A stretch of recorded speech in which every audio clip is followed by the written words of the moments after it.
Welcome back to the Weekly News Roundup. This is the Privacy Edition. These are recorded live Fridays, 9 p.m. Eastern Standard Time. If you want to catch the show live, see the nonsense live as it happens. And today on the Privacy News, we have a lot of interesting little things going on. Facebook halts Oculus Quest sales. So if you remember, Facebook, I think we announced this, was it last week or 2 weeks ago, where the Oculus VR headset, in order to use the newer version, you have to sync it to your Facebook account.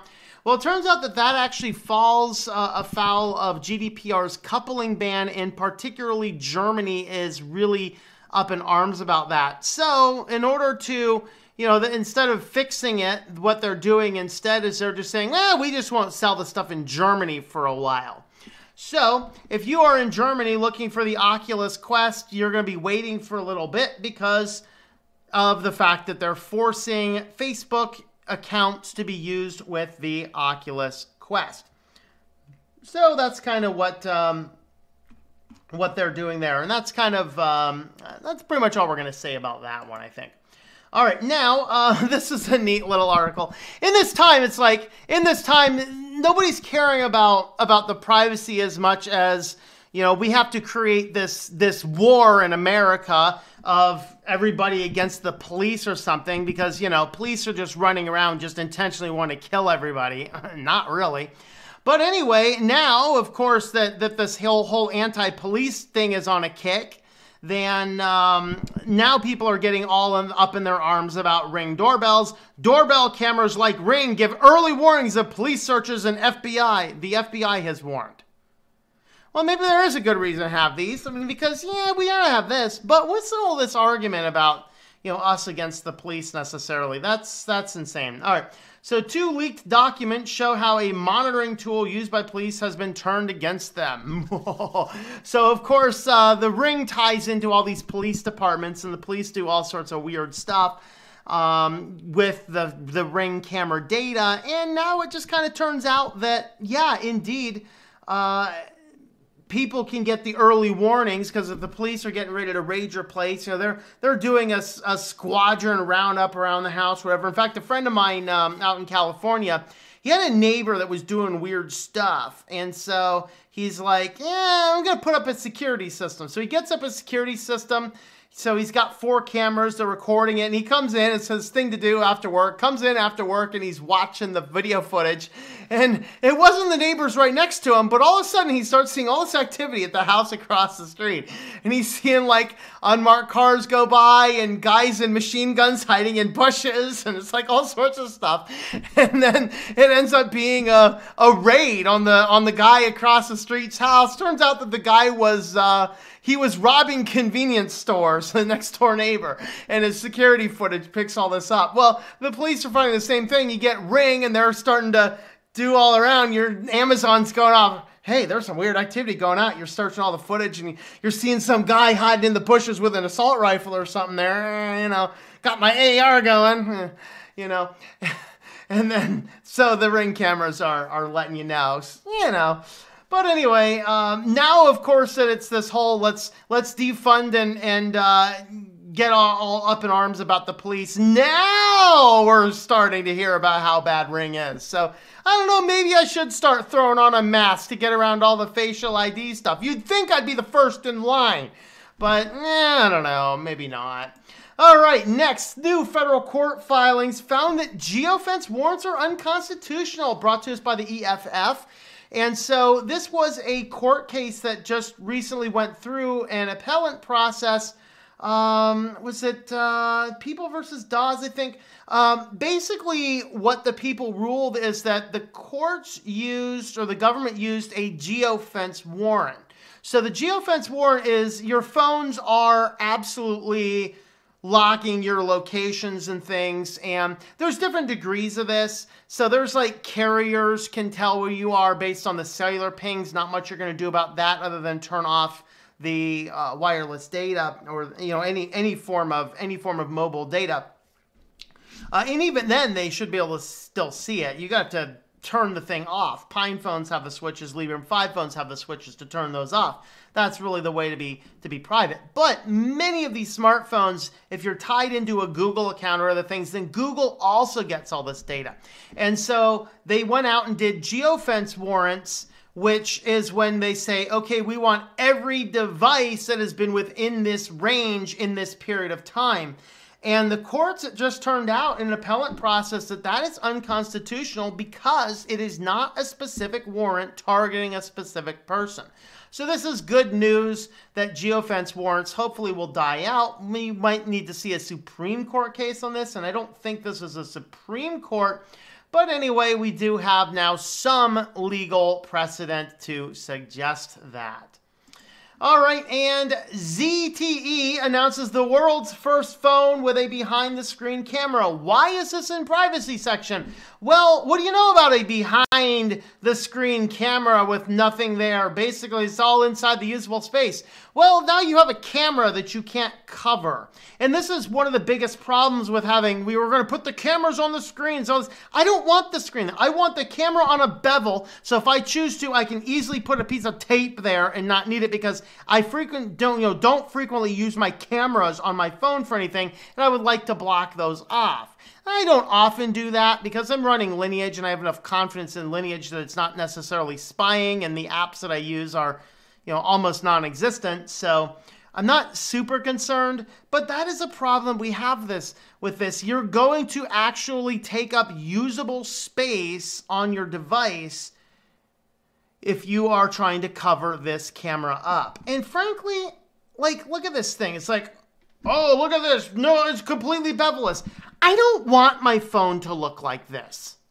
When did they do this giant survey and poll and say, we gotta make phones so they're just edge-to-edge screen? Who participated in this survey? So no, I won't be buying your crappy new phone, ZTE. Go back to the drawing board with it, and undoubtedly it probably doesn't have a headphone jack either, or does it? Ooh, I don't know. Let's see if we can get some pictures on this thing. Yeah, we're getting all these. Ooh, we have side by side. Let's see. Nope, no headphone jack either. Well, screw that thing.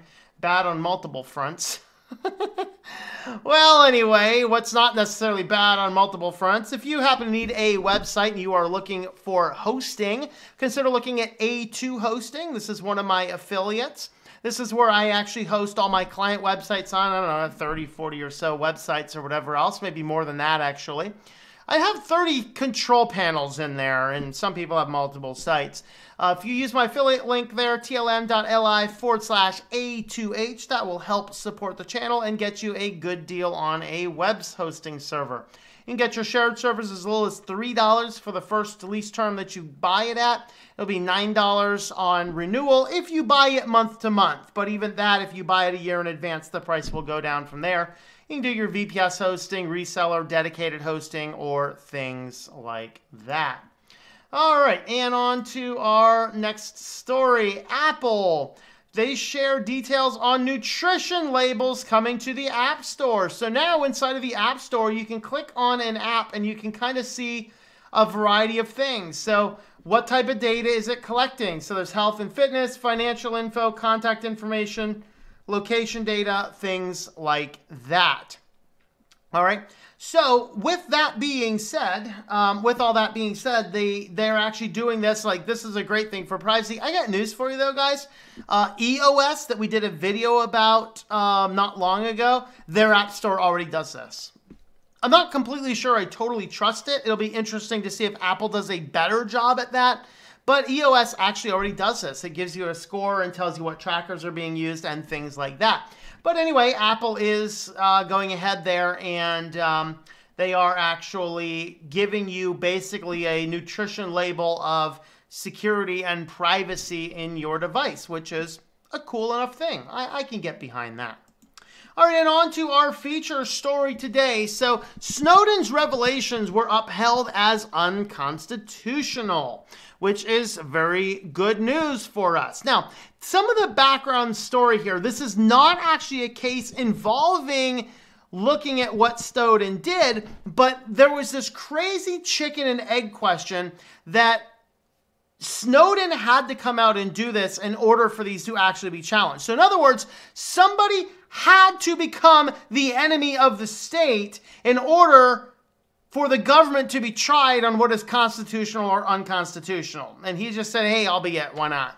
So why is that? Well, nobody could take the NSA to court or the government to court to say, we can't be doing this kind of thing, because you have to go in and say, we have evidence that they probably are doing this type of thing. And you can't develop a court case on a hypothetical. So you couldn't challenge the government on what is constitutional, and nobody could bring the case to say, hey, is it constitutional to do these types of things? Because the court would say, well, we don't have any evidence that anybody might be doing those things, so we can't actually comment on it until we think that anybody might be doing these things. Enter these Somali criminals here, which, I mean, honestly, they got the Somali criminals off on a technicality because of the unconstitutional data collection. So if the government utilized standard police methods to bust these Somali criminals, they probably would have succeeded in their case. But since the data was collected utilizing these Snowden revelations, the entire thing was thrown out because the data was collected on unconstitutional means, and we get to have some Somalis back on the street. Maybe they'll just join a pirate team and attack another U.S. warship. That would be glorious news, wouldn't it? You guys don't remember that? I was actually think going back almost 10 years ago, there was this bad Somali pirate issue off the coast down there off African coast. I forget exactly where they were. Well, they attacked the ship thinking it's a basic cargo vessel. It ended up being a Navy warship. It didn't go well for the Somali pirates. They should have just, you know what, torpedo it and sink it to the bottom of the ocean. But the Americans are actually a little bit more gracious than that. Anyway, maybe we should have done something like that. But anyway, the other things that this case did, though, is it says that all of this metadata, which they end up ruling was indeed unconstitutional, it also was not necessary because it did not actually help anybody. So all these things that Snowden told us, it ends up being kind of true, and now we finally have a court case that actually used this information and finally ruled on something. So now that we know that Snowden's revelations are unconstitutional and that he did a decent job bringing that back, maybe we can welcome the guy back. But if I were in exile in Russia, I'm not sure I'd want to come back to the United States right at this point in time. Maybe wait for a couple more months, maybe a year or two. Wait for things to settle down just a touch more. He might be like, you know, I'm kind of liking this Moscow right now. I don't know, them Americans, they're tearing their cities apart. I'll stay right here for a little bit longer. You know, I don't know. But that's our comments. Let me know your comments on all these videos down below. Help support the channel. Follow along on the social media, particularly if you're not getting your notifications as you would like. And thanks for coming along. We'll see you next time. Thank you for watching this video from Switched to Linux.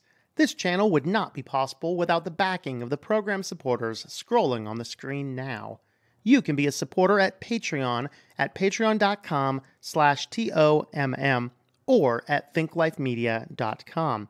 I also want to thank the open source community who creates such excellent software that makes producing this show possible. Please remember to support your software communities. Thank you, and I hope that you enjoy switching to Linux.